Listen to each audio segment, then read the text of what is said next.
Hi girlies! I have threatened to make this more than once, and how better to round off my Pride Month schedule.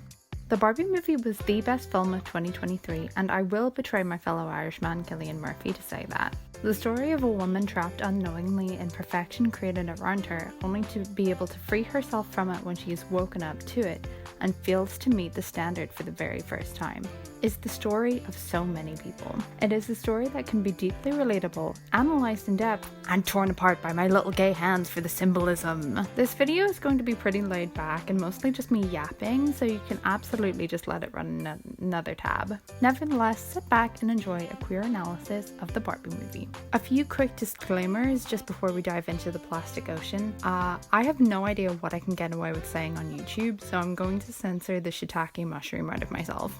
Unfortunately also, an analysis of the level of depth this deserves would require time and money that I just don't have, so this is going to be pretty cursory by comparison. In the future, if I get funding, it's over for you pinkies. With that out of the way, let's get into it. Quick summary as a reminder, though I doubt anyone needs it, Barbie has the perfect life in the perfect Barbie land until one day she doesn't. With the help of weird Barbie, Barbie goes to the real world in hopes of fixing the problem, and it's actually the real world where she finds where she truly belongs. Now, how do we get LGBT metaphors out of this? Barbie is essentially a coming of age story about someone who suddenly realizes that she doesn't fit in.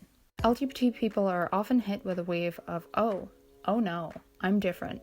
This is the tale as old as time, and even if you're not part of the community yourself, you'll have seen similar in shows like Heartstopper, but it is familiar to anyone from before the waves made by shows such as Torchwood, Buffy the Vampire Slayer, or Avatar The Legend of Korra. Before we could talk about it openly, we had metaphors, and Barbie is part of a proud tradition. What is lovely is that those in Barbie Land seem supportive.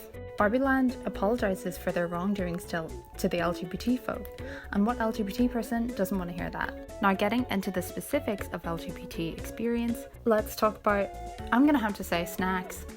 I'm gonna go with snacks. Here comes the censorship.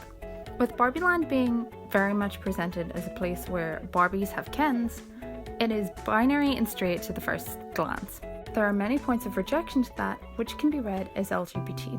Firstly, of course, Barbie not only physically leaves Barbie Land, but she spiritually connects to a woman on the other side with whom she forms a bond. Secondly, said woman, Gloria, has a daughter Sasha who rejects Barbie and her mother's desire to maintain a Barbie energy in their dwindling relationship. With the vitriol that Sasha directs towards Barbie, it can be seen as a rejection of the Barbie-Ken hetero coupling. The Kens and Barbies don't seem to see it that way, however, until the horse theming comes in full force. They seem only interested in romance when they're told to be. See the iconic jealousy scene, versus lifeguard Ken confessing that he misses his friend Barbie. This could lean aromantic, given the plastic lack of ability to eat snacks together perhaps in this awful censorship. That could be read as ace either. By the way, speaking as someone on both the arrow and ace spectrums, I want to note that this interpretation can come across kinda infantilizing, but listen gang, we don't have a lot of reps, so maybe we ought to take what we can get. Now let's talk Kens, Barbies, and Ellens, aka gender. Can we talk about how the ending is essentially affirmation surgery via the magic of Barbie Land? Barbara Handler has something other than plastic, and that reads so transitional to me. Also, Ken discovering the horses is such an exploration of identity, as are Gloria's drawings of dark and weird Barbies.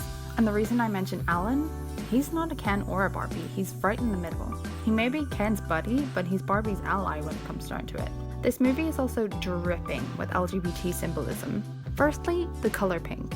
Pink can be associated with the LGBT movement in a few ways.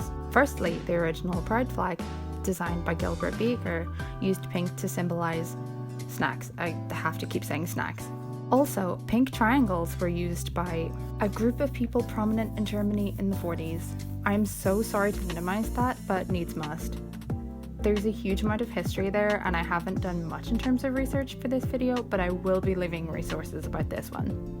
With that said, let's move on to The Wizard of Oz. The Wizard of Oz referencing connects to a movie beloved by those who love an over-the-rainbow moment, and also features pink icon Glinda. Judy Garland is in herself a gay icon, and the term friend of Dorothy has been used with mixed connotations, but refers not so subtly to a member of the LGBT community. There are also plenty of mermaids. Can I get away with saying trans? Anyway, it's such a symbol of that wing of the community that there's a UK charity called Mermaids, linked below. So yeah, those are some of the details that add an LGBT lens to Barbie. Sorry for the hardcore censorship, but with so many things in one video, I thought I'd just play it safe. I know others have talked about these issues and said these words, and I've said them too, and I plan on doing more of these style videos in the future, so maybe I'll get a little bit more confident. But for now, that's it. I hope you enjoyed. Let me know if you want queer analyses of the animated movies, a true essay style analysis of this one. I write this as I'm moving and prepping for a postgrad, but I'll fight for the time for you guys. Bye girlies!